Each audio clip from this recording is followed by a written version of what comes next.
When you put on a pair of great running shoes, you don't even notice they're on your feet. That's what these are. So Nike, I know you're not listening to this, but don't go and change these shoes just because you want to listen to some focus group. Keep these the way they are. And if anything, just put out a non-Goretex version so you can run in them during the warmer months. Dog Walker Dave here. Welcome to the channel, or welcome back to the channel. Today I'm going to give you my thoughts on the Nike Pegasus Trail 4 Goretex. It's a handful of a name. I've had these shoes for several runs now, and some people might be saying, come on, how can you test a pair of running shoes? Give your thoughts and opinions after only a few runs. Well, just to give a little perspective, I've been a runner for 40 years basically, and relatively serious for 30 of those years, and I've worn many types of running shoes, many running shoes over my lifetime. And I'm just gonna leave my sunglasses on here because it's a beautiful bright day, 7 degrees in Calgary, Alberta in January, which we don't get very often. But here are my thoughts on the Pegasus Trail 4 Goretex. And I'll go from top to bottom. First of all, the upper. The upper is a Goretex upper.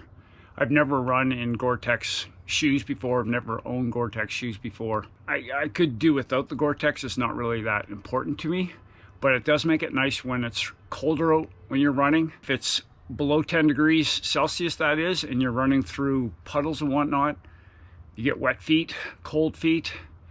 In the summertime when I'm running trail runs, I don't mind if my feet get wet throughout a run or a race or anything like that. I know it's going to happen, but when it's colder, it is nice to have that extra layer of protection. The upper itself has a little bit of a neoprene boot around the heel counter.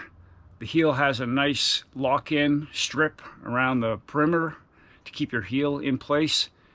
And the upper itself is a nice wide upper, which is quite unusual for a pair of Nike shoes. For me, they fit true to size. One other thing about the upper is that it has a beautiful tongue. Oh, it kind of spreads out at the top, lays against your foot very nicely, and it's quite comfortable. It's not too thick, it's not too thin, and it's quite comfortable. Next up is the midsole.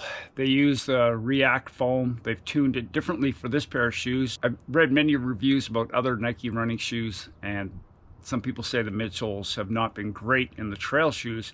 But I will say, as soon as you put your foot in the shoe and you start to run, I notice it right away. It is nice and soft, but it gives a great bounce. So whatever they've done to the midsole material with their React foam, Nike, continue using this for your trail shoes and your running shoes, because you've done a wonderful job, the midsole.